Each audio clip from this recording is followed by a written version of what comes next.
Today's gonna be a good day. That today's gonna be.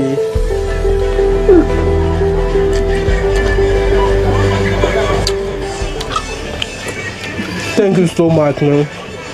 Thank you for bringing me here. I've been in Kenya for 2 good weeks, and all I eat is ugali with salt. Which is tasty, right? She gave me ugali, and all I need to do is to put salt in there and then blend it. But I was craving for Ghana fufu. Man, you know that I can't live without fufu. So she said there is a restaurant in Nairobi called Mama Ashanti. I need to know the person behind this. You don't think so? Yeah. Mama Ashanti, it definitely has to be a woman. A Kenyan or a Ghanaian? It must be Ghanaian. Maybe a Kenyan even who if lived in Ghana and came back. Even if it's a Ghanaian or a Kenyan, it has to be a woman. Yeah. Mama Ashanti. Because this food can only be cooked by women. Shit. Whoa. I'm so sorry, Steven. Like, I'm so sorry, my camera guy. I know today, even you won't have the chance to enjoy the bones.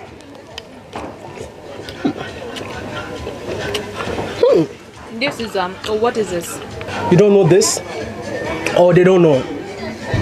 I know fufu. Yes, this is fufu. This is the main course in Ghana. Fufu is like our ugali here in Kenya. Exactly. No, you can't compare ugali with fufu. You can compare ugali with banku. Yeah, okay. Not this one. Because you said it's your main course. So ugali is the main course in Kenya. Yeah, this is a mixture of cassava and plantain, and this is a granite soup with goats. This is heavenly. You know what? We are going to find out who made this. Definitely, I need to talk to him before I leave here. Yeah. Cut. Let me go and look for the person. Thank you. You know what? I'm looking for Mama Ashanti. And you don't look like you are Mama Ashanti. I'm Baba Ashanti. Baba. Because when I ate the food, I said, like, who is the woman who cooked this food? Yes. And you are the one popping up. No, you see, you have to divide the responsibilities. So the face is Baba. The one behind? The one behind where the real thing comes from is Mama. Yeah. So there's Mama Ashanti and Baba Ashanti. Baba Ashanti. So you are the Baba Ashanti. Yes. I just want to know, yeah? My name is Wadamaya from Ghana. Yes. And your name is? Senanu. Senanu from Ghana? Yes, yes. Which part of Ghana? The Volta region? Volta, Agbozuma. Hey! And what are you doing in Kenya?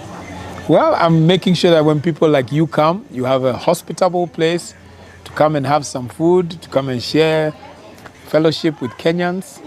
It's also for Kenyans to be able to taste our food from Ghana or West Africa, because this is not Ghanaian, it's West African. You have ugali here? Of course, we also have ugali here. Have ugali with salt? We don't put salt in ugali. When I came in here, I saw ugali, and I'm like, this tastes like akpene without salt. Yes. So I had to put salt in, and with a nyama choma, and everyone was looking at my face like, are you crazy? That's a sacrilege. You know, that's destroying other people's food. You should never do that. I won't do that again. I'm so sorry for Kenyans. And you know what? Since you're from Ghana, I want to know, how long have you been in Kenya? 27 years. 27 years in Kenya? Why did you leave Ghana and decided to settle in Kenya? No, I didn't. I came here for holiday. I'm still on holiday. 27 years ago, you came for holidays? Yes. And you're still on holidays? Yes. How is that possible? Your visa has not expired yet? No, it didn't. They gave me permanent visa. Oh, you have a Kenyan passport, or are you still using a Ghanaian passport? I have both. Tell me the reason why you decided to settle in here for 27 good years.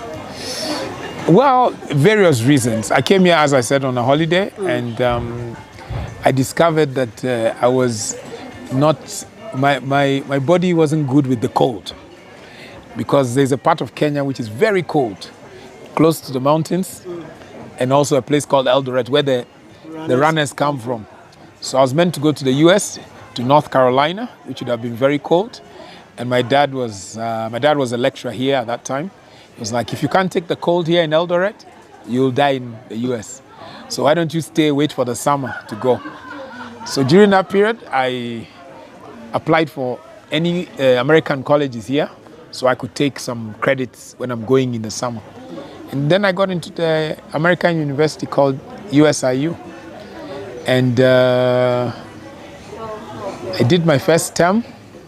I got 4 A's. Unfortunately, I did the second. I got another 4 A's, and I was given a scholarship. To go to the US? No, to finish there. Here? So I finished my undergrad. In Kenya? In Kenya. And after undergrad, you didn't want to go back to Ghana? I did. I went back to Ghana. And what happened? For holiday for 6 months. So it's just like you having holidays. Yes, it was just holidays. So you went to Ghana for holidays? I went to Ghana for holidays. I tried to look for something to do. Nothing came. I said, let me come back. To Kenya? So I came back to Kenya with a suitcase full of Ghanaian clothes. And what happened to the clothes? So clothes, I've had a clothing business for quite a long time. Do you mean you were selling those clothes that you came from with them? Yeah. I used to sell clothes. Evenings and weekends. It's called being a hustler. Being a hustler? Yeah. Which year was this? 96, 97. That's when I started. I finished, so I came here in 93. I finished university in 95. I went back to Ghana. I came back in 96. I did clothes for, you can say, 6 months to a year and set up a business in clothes. I left it and I started doing telecommunication. I went into sales of telecommunication. So I've been in telecommunication industry for 25 years. 25 years. But I've also had the businesses in terms of clothing business and in terms of food. So this is 5 years, what you see here today. Oh, okay. We started in 2015. Was this the first one you ever established? No. This is 4th time lucky. I failed 3 times in order to get this. I don't understand. You tried to set up a restaurant? I tried to set up a restaurant and I failed. 3 times? 3 times. This is the last one? This is the 4th one, not the last, the 4th. There shall be many other enterprises. Okay, very soon, yeah? Yes. But what is the secret behind Mama Ashanti? Because, everyone is telling me about Mama Ashanti. Yes. I even saw in my comment section, people are like, oh, stop eating Kenyan food and go and eat Ghanaian. Because people know that I love fufu, and they were like, this is the only place that you're going to get fufu. Real good fufu. Real good fufu. Tell me, what is the secret Mama Ashanti, the secret behind it is a solid partnership. So I'm not the sole owner. We are 3. There's myself. There's a gentleman called Hawas, who's from Nigeria. Okay. And there's Nana. So Nana is actually he's also Ghanaian. He is basically the one who's the managing partner. So he's here normally day to day. It's just that as a good Ghanaian, he's gone to London for holiday. You know the way you guys like to do it. So Ghanaians are London, yeah. So he's gone to London for holiday. But yeah, so because we're a partnership, each one of us plays an important role. I deal with the strategy and the marketing. Hawas deals with the finance and the operations, part of the operations, and then Nana deals with making sure that the kitchen works and on-ground customer experience. So the 3 of us together have made this partnership work. My first restaurant failed because the location was not right. My second restaurant, which was with the same partner, failed because the food quality was not good enough. My third opportunity, we never even got to put the money in the ground because we came together, we put the money together in a bank account. We kept on looking for a location we didn't find. And then after maybe 3 months, one person will come and say, oh, my car has a problem. Can I take out X? Or my mom is not well. Can I take out Y? So we never got up. So this is the 4th attempt and was very successful. Was it worth it investing in this restaurant here in Kenya? Yes, it's been worth it. And let me explain. The payback may not necessarily be in dividends, in financial. The payback has been, this for me was a project to ensure that the community, where I say the West African community, had a place to come and find their food. This is also a place where when Nigerians or Ghanaians or Cameroonians come into the country, they know they can come and have some of their food. This is also a place where we have been able to bring Kenyans and they can come and they can eat and they can understand, because they watch a lot of Nollywood. Say, this is okra. Oh, this is fufu. Oh, this is, yeah. So we are able to, this is also a cultural place. Okay. So for me, this assignment is not necessarily about money. This is about bringing the West African culture to East Africa. Yes. And bringing the community together. 27 years in Kenya. Yes. You know, apart from the restaurant, apart from you selling clothes, there should be something that will keep you in this country. Like what? Don't tell anyone, but are you married to a Ghanaian or a Kenyan? Of course, a Kenyan. You see? I know it, yeah? you met your wife in Kenya, yeah? Yes, I did. And I think that's the reason why you're still here. She's part of the reason. She's part of the reason. Part of the reason, but we said the main reason. Maybe there could be Mama Ashanti. Oh! I don't know. No, but she is a lot of the reason why I stayed. Yes, I'm married to a Kenyan. I got married 20 years ago.